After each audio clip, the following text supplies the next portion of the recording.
Hello, welcome to HITC Sport. Alright, let's take a look at the footballer whose career declined the most in each respective year going back to 2007. Some of these are turning points where the player made the wrong career decision. Some of them were just confirmations that the player would never return to form. These are the years where these respective players' careers eventually died a death in front of the watching world, never to recover. Right, let's crack on with it. 2006, Damien Duff. Yes, okay, I realise Damien Duff had a brief renaissance under Rio Ferdinand at Fulham, and of course still had plenty left in the tank for Ireland, but I'm sorry lads, none of you can say that 2006 wasn't the year that smashed through his career like a wrecking ball. Before this year, he was a Champions League regular, hoovering up league winners' medals every single season, and rightly seen as one of the most dangerous wingers in Europe. And then Mourinho decides he no longer needs the 27-year-old injury-plagued Irishman, and so Duff was provided with three possible destinations: Liverpool, Spurs, or Newcastle. Oh god, did he choose poorly. Injuries destroyed him at Newcastle, the fans never took to him. One of his final actions in a Newcastle shirt was sentencing them to the drop with a last day own goal. Poor old Duffer, he really should not have picked the tune. 2007, Adriano.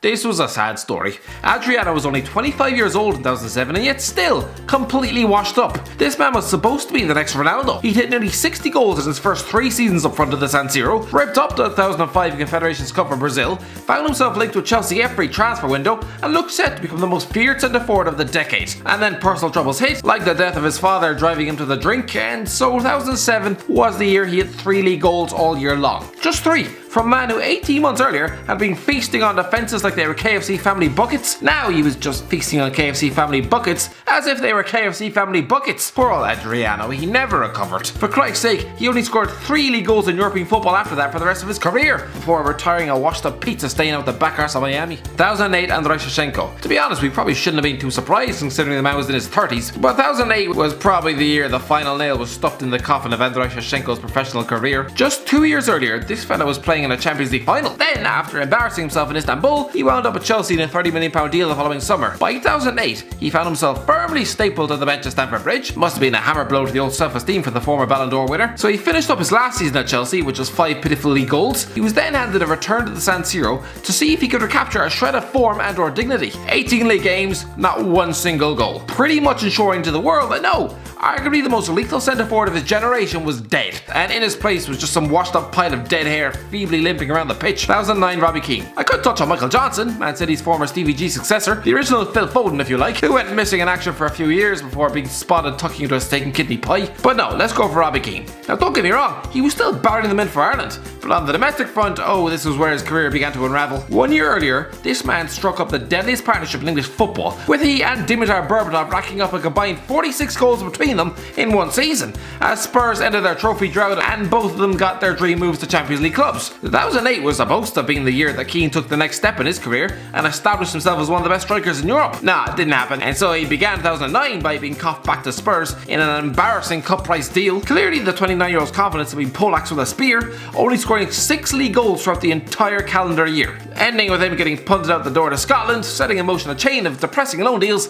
eventually culminating in an early retirement via the MLS and then India. 2009 was the year it all dried up for Robbie Keane. 2010, Robinho. Maybe I'm being a bit harsh with Robinho because he did squeeze out a couple of half-decent seasons with AC Milan later on, but still, I think 2010 was the year we all began to realise that actually no, Robinho wasn't ever going to realise that potential he showed at Real Madrid, and so finally there'll be no more comparisons with Ronaldinho or Pele. This is a lad who always acted as if he was better than Manchester City. I mean, to be fair, considering they had Bajani, Wayne Bridge and Talbot Naeem on the payroll, maybe he wasn't wrong, but because of a terrible attitude and a lack of work rate, he began 2010 being spat back to Brazil via Santos on loan. Yeah, he scored a couple at the World Cup that year and got a move to Milan, but still, this was the year the world sobered up and realised that if a player can't get past Craig Bellamy into a starting 11, then he's probably not going to go on to win any Ballon d'Ors. 2011, Ronaldinho. The latter stages of Ronaldinho's career depressed me. This is a former Ballon d'Or winner who I genuinely thought had the capabilities to go down as the greatest footballer to ever walk the earth. And yet, for the majority of the last decade, we've had to see him being linked with moves to the back ends of the world to make a quick buck, like most recently Birkirkara FC in Malta. I've been to Birkirkara, lads. That is no place for a World Cup winner. Anyway, arguably the turning point of this man's career was 2008, where Pep Guardiola shuffled him out the door to AC Milan, a club which were seemingly serving as a shelter for washed up Brazilians. But no, 2011 was the year this man virtually gave up. After finishing up his last season in Italy with 0 goals from 11 games, the 31-year-old finally left Europe for Flamengo in January 2011, but not before beating off interest from LA Galaxy and Blackburn Rovers. Christ, is that really where his career was? Turning away interest from Steve Keane. 2012, Jack Rodwell. Yeah, 2012 was was the year everything changed for Jack Rodwell. You might say this was the year his career fell off a cliff. To be fair, he's never recovered. Remember him at Everton, an up-and-coming, confident midfield talent, viewed as a future midfield general for England, earning himself a £12 million move to Man City in August 2012. It should have been the making of him. But no, the 22-year-old had gone from hotly tipped prospect to just being another English face to make up the homegrown quota. Roberto Mancini never had any intention of fitting Rodwell into this team. Yeah, he had his injuries, but he barely played for the club. Followed was moves to Sunderland, 40-odd games without a win, rotting on the bench of a League One club, failed trials at Watford, laughable links with Roma, and finally at the age of 28, having to beg the likes of Sheffield United for a job. Poor old Jack Rodwell. 2013 Kaka. Yep, the fourth Brazilian to make this list. What does that tell you? I'm sensing a pattern. To be fair, this was a crying shame. Let's not forget that just 4 years earlier, Kaka was the best player in world football, the subject of a £100 million bid from Man City, before tying up world record move to Real Madrid. Fast forward to 2013, and a bit like Shevchenko with his return to the San Siro, Kaka wound up back at his peak club to see if he could recapture the magic. Magic that had been swept under the treatment table throughout an injury-riddled time in Spain. The sad fact is that no, he couldn't. Yes, he was only 31 years of age, but he'd essentially been crippled by injuries, and could only manage 7 goals in 30 games as Milan, 3-time Champions League finalists with Kaka, were now limping to 8th in the league. Poor old Kaka, this was the year Europe finally gave up on this man. 2014 Rio Ferdinand. There we go, the first Englishman to make this list. 2014 is not a year Rio Ferdinand will choose to look back on with any great fondness. First of all, it's a year where he was forced to put up with David Moyes banning ketchup from the canteen and showing him DVDs of Phil Jagielka, which is a bit like telling Mila Kunis to take fashion advice from Theresa May. He then wasn't offered a contract extension and so instead ended up signing for QPR in 2014. Oh, he really should have just retired. This was supposed to be the experience. Big name signing which would add a winning mentality to a newly promoted club. No, he was part of the problem. He looked slow and steady, defensively inept as QPR shipped goals with ease. He played just 11 times for the Hoops,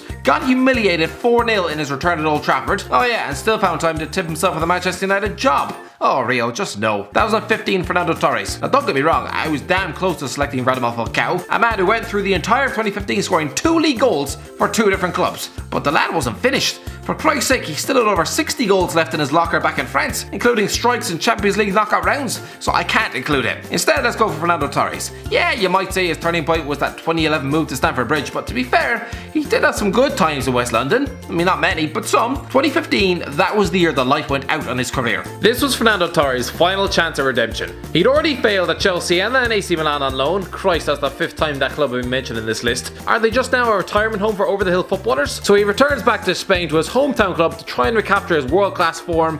But no, it did not happen for him. 2016 Wayne Rooney. Yeah, I know there were still a couple of records left to be broken by Wayne Rooney, but let's be honest, 2016 was the year it all dried up for him. He ended Louis van Gaal's reign of terror in sluggish fashion before being dropped by Jose Mourinho in the summer. Yeah, where once Jose would have sold his right arm to sign the man, now he was relegating him to benchwarming duty alongside Memphis Depay. Quite a fall from grace for the man. 2017 Bastian Schweinsteiger. Yeah, Bastian Schweinsteiger stepped forward into this list. This is the year the World Cup winner decided that yeah, he was finished in European football. In March 2017, he was waddling off into the MLS sunset with Chicago Fire at the age of 32, and in his first press conference was forced to field questions about whether or not Chicago could win the World Cup. Poor fella, I'm guessing that journalist was banned from future press conferences. 2018 Alexis Sanchez. You know what, without patting myself on the back too much, I said when Alexis Sanchez linked up with Man United on a free in January 2018 that it wasn't a wise signing, paying this man astronomical wages when he was just a year off 30, but Christ, he was worse than any man, woman or child could possibly have imagined. This lad was almost on wages of $500,000 a week at Old Trafford. Aside from playing the piano in January, what else did he do in 2018? I've never seen a man's talent dry up so quickly. At least with Torres, there were hints, signs of it. With Sanchez, it was almost as if he was being controlled by those creatures from Space Jam. 5 goals is all he scored in 2018 against relegation-threatened clubs. Christ, what happened to him? 2019 Benjamin Mendy. I think in a few years we'll be able to look back and pinpoint 2019 as the year Benjamin Mendy's career fell to pieces. I've said it before, the lad spent half the year on the sidelines. Where he did play, he was borderline useless and massively contributed to City sticking the final nail in their title bid 2 days after Christmas with a hideously abject defensive display against Wolves. Don't forget, this man was once the most promising fullback in Europe, as evidenced by a £52 million transfer to Pep Guardiola's City. God only knows where this guy is going to be in 2 years. My guess, Turkey. Anyway, that's the end of the video, lads. What do you think? Have I got it all wrong? I mean, doubtful. I mean, these players were all dreadful in those respective years and their careers have never recovered. But let me know in the comments what you think. If you enjoyed the video, don't forget to give a like, share and subscribe. And as always, I'll talk to you in a while.